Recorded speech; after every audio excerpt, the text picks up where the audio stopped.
Hi everyone, it's Ash from FPL Hints, here with a wildcard draft update for FPL Game Week 4. As always, if we're able to like, share and subscribe, that will be greatly appreciated. Right then, so last video that I made wasn't technically my first wildcard draft, it was just a mock draft, but I was so enthused by it that I actually ended up activating my wildcard. Now since then, I actually have constructed a wildcard draft. So without further ado, let's get straight into it, and it'll again have the same premise that I had with the previous one, albeit with some minor tweaks. So first and foremost, let's just keep it nice and simple. Yes, with this draft, I do have Erling Haaland still in my draft, no shock there. I think I was one of the very few content creators who actually had Haaland and Mohamed Salah from the get-go. And now you're seeing content creators saying that both are an absolute must-haves in respective FPL squads. And, fair play if you've also had them from the get-go as well. But I experimented, oddly enough, my first pre-season draft had Haaland and Salah, but it was a bit lopsided. And then I experimented, albeit temporarily, with a no Salah, no Haaland draft, but it just didn't work for me. So in the end, I went for Haaland and Salah, and of course, I'll retain them both as well. So there's Haaland, and let's just get in Mohamed Salah as well. There we go. Confirmed. So they are the first two signings. Well, I say signings, first two players in this updated wildcard draft, and they've just retained their berths. Now, in my previous video, I demonstrated that you can have Palmer and you can have Saka with Salah and Haaland whilst not having to start 4.0s. And I think that's still technically true with certain price changes that have taken place since then. But if you haven't activated your wildcard now and you really want all four, then by all means do factor that in, that you better do it before it's too late. And I made that video specifically because I felt that with the way that the price changes have taken place so rapidly, that that may have been one of the last few chances to get all four in without having to rely on a 4.0 as a starter. And I think depending on your team value, you might be able to still get all four in. But for the purpose of this update, I actually haven't got all of the four big hitters in, and I will explain why. So got Salah, got Haaland, but the next player in this draft, it is Palmer. And with Cole Palmer for Chelsea, let's just go and confirm it here on perfect. So Cole Palmer for Chelsea, he's started the season very reasonably and ultimately on penalties as well. A lot of rotation is going on with Chelsea at this moment in time, but you've got that peace of mind that if there's one player who's not likely to be rotated as much or isn't a big rotation risk at all, it is Cole Palmer of Chelsea. 10.6 million in FPL as things stand. And just got to factor in that with him, the reason why I've got him in my FPL team is purely because he's got very high ownership as well. He's got the green block run of games, Bournemouth, West Ham, Brighton, Forest, that I really want to make the most of. And of course, Chelsea have the Europa Conference League campaign as well. But I think it's safe to say that I won't expect him to start in many of those matches. That effectively, had it been a Champions League campaign, then he would be stretched a fair bit on both fronts. So Palmer is a no-nonsense pick. Ridiculously high ownership on official FPL. I'm pretty certain among engaged managers, it's considerably less because they're already like locked in with either Haaland or Salah. Probably have both now. So that's something that is worth keeping in mind as well. And just a really important caveat, I talked about the four big hitters as well, Saka, Palmer, Salah and Haaland, and that I got some feedback to say, oh, that's not sustainable. And you're right, it's not sustainable, but whilst they're banging in hat-tricks and getting double-digit hauls, you look at the ownership combination having all four as well, considerably low. The point with having all four, albeit I'm not having all four in this draft, is that you can still have a reasonable team and have all four. And it's really just going against the curve, essentially. and having that short-term jump start. And especially if you've had a very challenging start to the season and you're looking for an alternative and you see, oh, Saka's getting returns, Palmer's getting returns, Salah's getting returns, Haaland's getting returns, that can be the core of your team whilst having those other alternatives. And again, the link to that video will be in the description below if you want to look to see what kind of draft you can have with all four. But in this case, I'm being sensible. I'm not having all four, but the difference here is I've got Palmer this time around as opposed to not having him in my existing or what was my game week 3 FPL draft.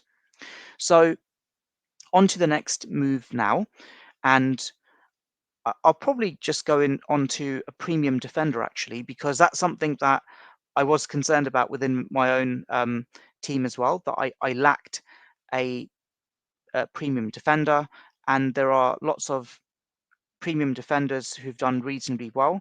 So there he is, Pedro Porro of Spurs with his number 23 shirt. In he comes.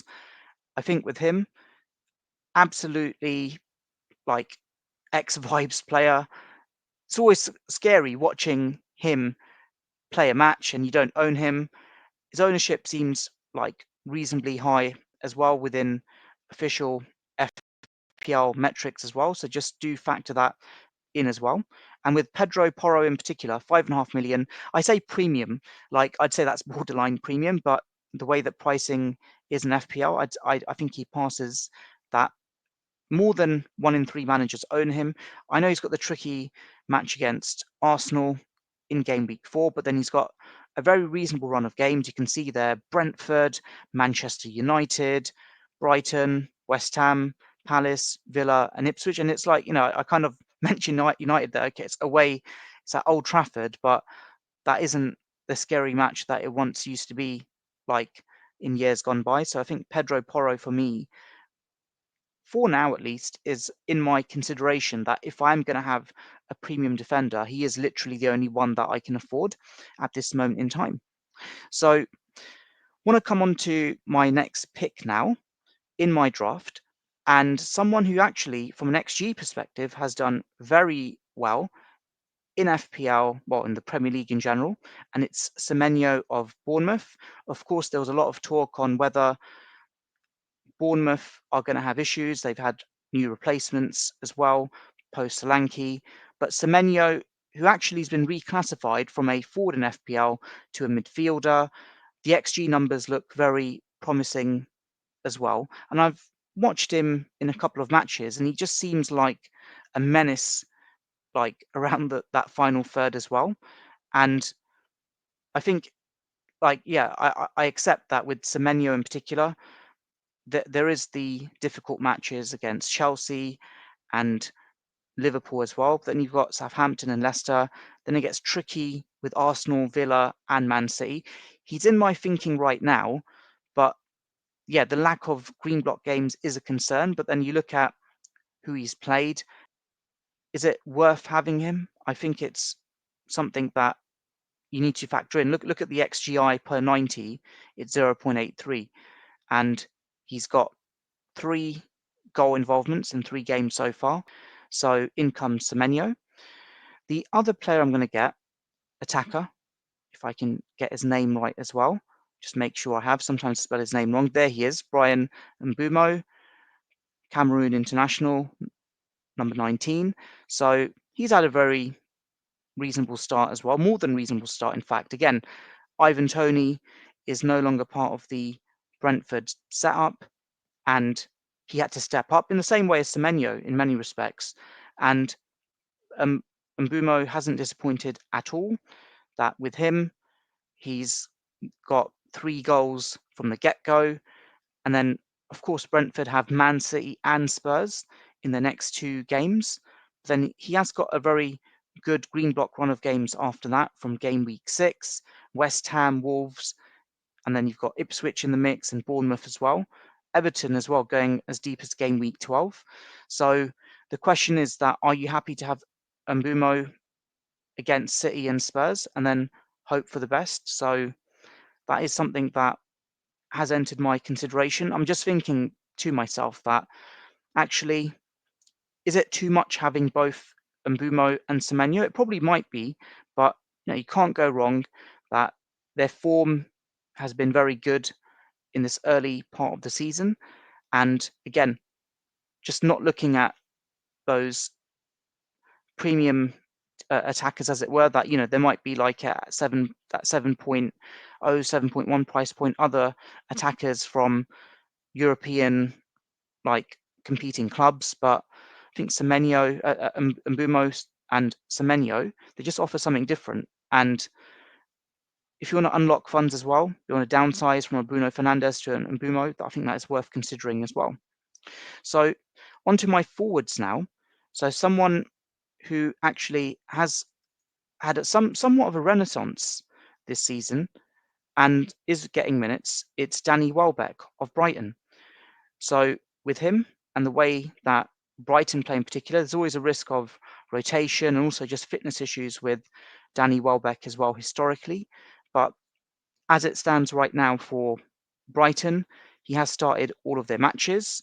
And if I'm not mistaken, with Danny Welbeck, if I just bring it up here, there we go. He's pretty much played almost full matches, got subbed off late against Arsenal and United as well. But ultimately, it's a green block run of games for Brighton and their form. Got Ipswich and Forest at home in the next two games. Then it gets slightly tricky against Chelsea, Spurs, and Newcastle United before a return to a green block game with Wolves. So, from my perspective, the way that Brighton are playing, I think he's definitely worth considering at the very least if you haven't factored him in. So in comes Danny Welbeck. So just confirm him there. There we go. Now, the next player that I'm going to get, and I'm going to double down here, and this might be a bit controversial. I've not seen anyone else do this. If I get his name right as well. How I spelt his name correct. There he is, João Pedro of Brighton. So, yep, you're right. I have doubled down on my Brighton attackers. Now, if you asked me, who would you get, João Pedro or Welbeck for Brighton? I think ultimately you'd probably go towards João Pedro in particular. I think he had more minutes than Danny Welbeck last season as well, if I'm not mistaken. And also João Pedro, I believe, is also on penalties for Brighton as well. So he is someone who was in many FPL teams last season in the early part for sure. And he's got 2 goals in his last 2 games. The question is it too much having double Brighton? But then you look at it, and actually Brighton, they've scored against Arsenal, twice against United, 3 times against Everton. So that's 6 goals in their last 2 games. So 2 very generous home fixtures as well. And my thinking basically is this, that I could basically rely on these 2 cheap Brighton forwards, see how it goes. And if it goes horribly wrong, then I could potentially downsize one of them.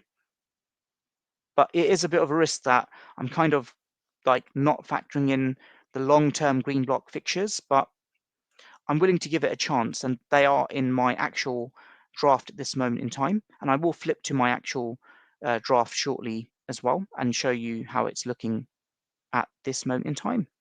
So onto my defense now, just once again. So I've got Pedro Porro in there. So the next player that comes to mind is a bit of a rotation risk as well, but he's there's 2 of them there. How strange. So Rico Lewis, in he comes for this draft. Now with Rico Lewis, of course, playing as an inverted fullback, Welbeck fullback, inverted fullback for Manchester City, and I've noticed that he is quietly racking up the minutes as well for Man City. Question is, with the European campaign, is he going to be getting more minutes, or is it going to be a case of him basically being rotated? So just need to factor that in as well. So, yep, Rico Lewis makes the cut. And the X-Mins is an issue, and if you are going to have Rico Lewis in your team, that at least make sure you've got a solid alternative defender at hand as well, and also playing 4.0. So on to my next defender to complete the outfield for my current draft. Just get him up here. There we go. It's Ezri Konsa of Aston Villa. Just confirm him there. So again, with Ezri Konsa, yeah, let's be honest, there's no real attacking prowess, as it were.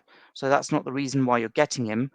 It's ultimately, with Aston Villa, they've had that shift after a couple of tricky matches in their fixture schedule. Of course, Champions League football, this green block run of games, Everton and Wolves at home. Again, just like Brighton, they've got the double home match combo. And they've got Ipswich as well. Then it gets a bit trickier with United. I say tricky, but is it tricky? It remains to be seen. But those next 3 games in particular look very generous, and X-Mins shouldn't really be an issue for Ezri Konsa. So yeah, he makes the cut for my team as it stands right now. And I've got no doubt there are probably other 4.5 defenders that I could factor in as well. But as of now, I've got no massive complaints with him. He's tried and tested, and yeah, I really can't think of anyone else who would fit the bill there.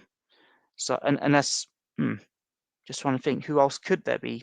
I think just from the green block run of games in particular, I think he makes sense. So that leaves me with the goalkeeping situation.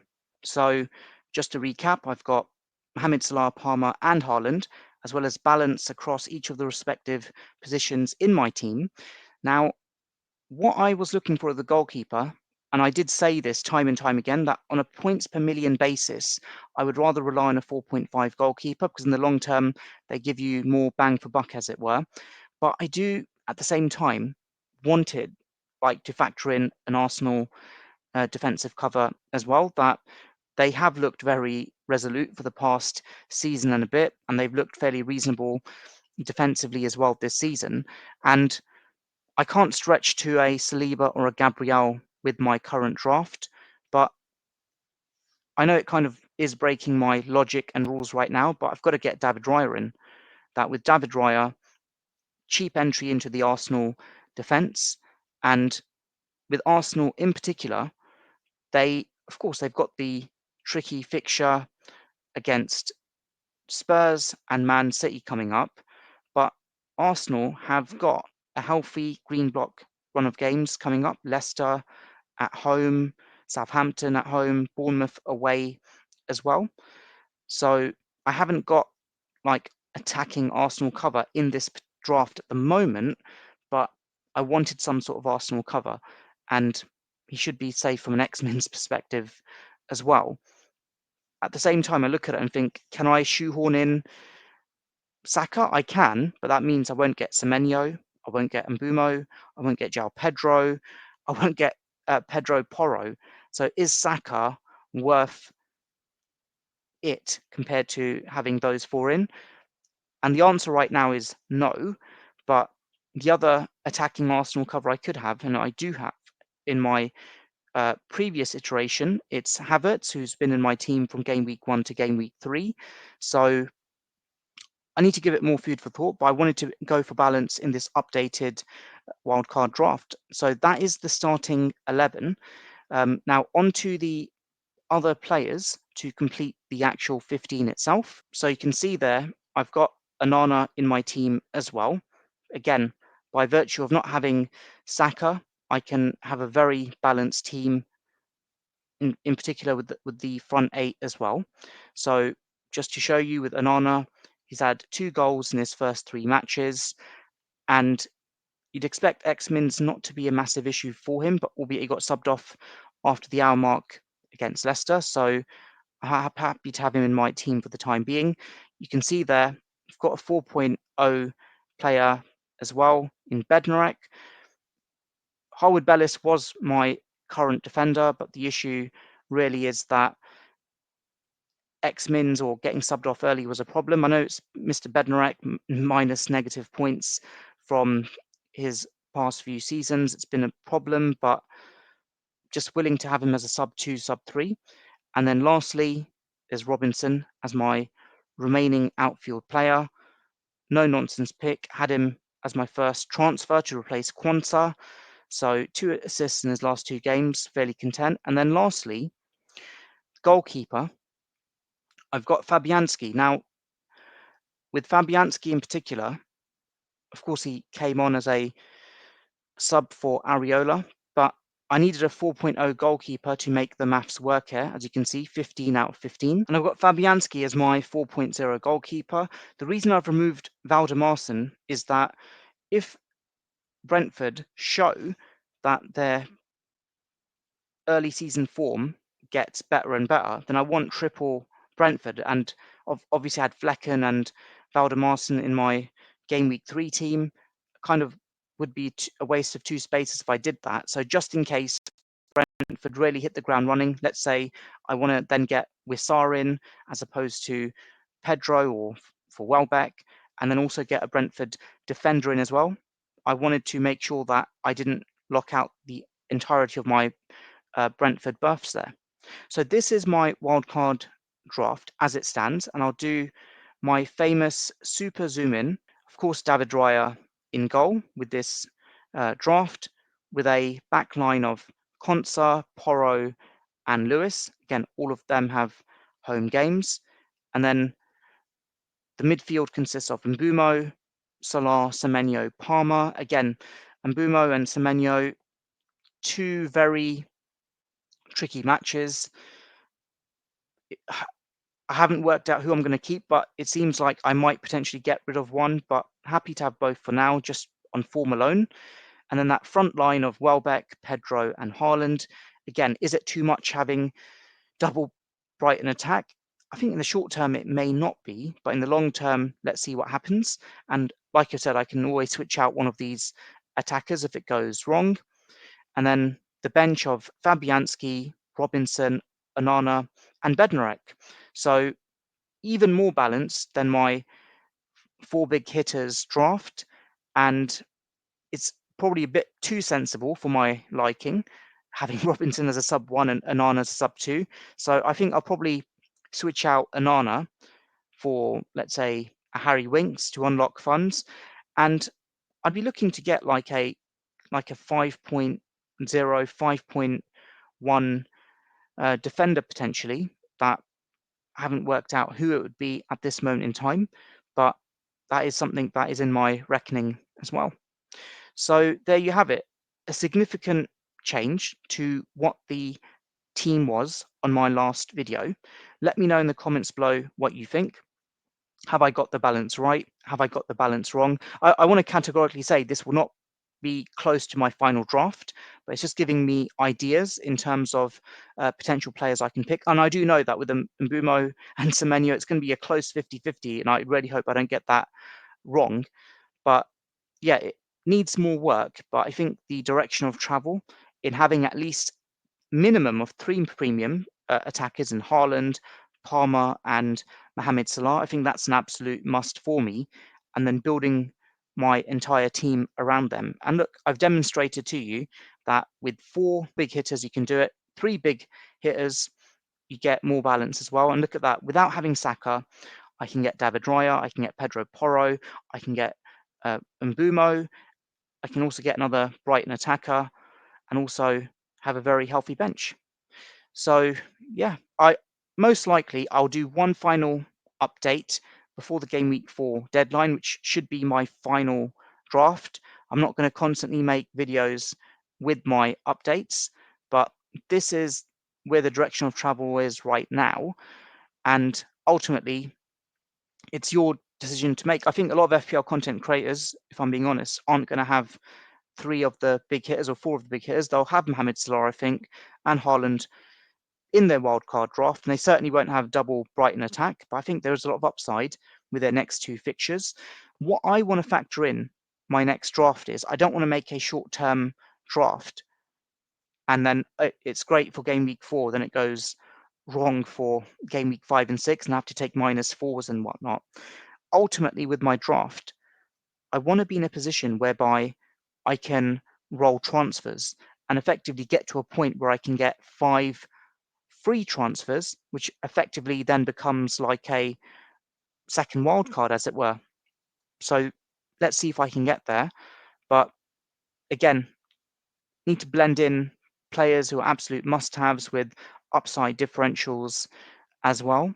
But one thing I will say is that if you're chasing and you are like way down, just take the risks. What could possibly go wrong? There's no point with you effectively copying what the game week 3 team was. You now have to look for those next opportunities in your respective mini leagues where you can capitalize on, or if you're just chasing OR, then look at the next windows as well. I think double Brighton attack is one of those windows potentially. At the same time, they've got a robust midfield as well. So I just hope that Welbeck and João Pedro are the ones that can be involved in the goal involvements if I was to retain them in my actual starting 11 come the game week 4 deadline.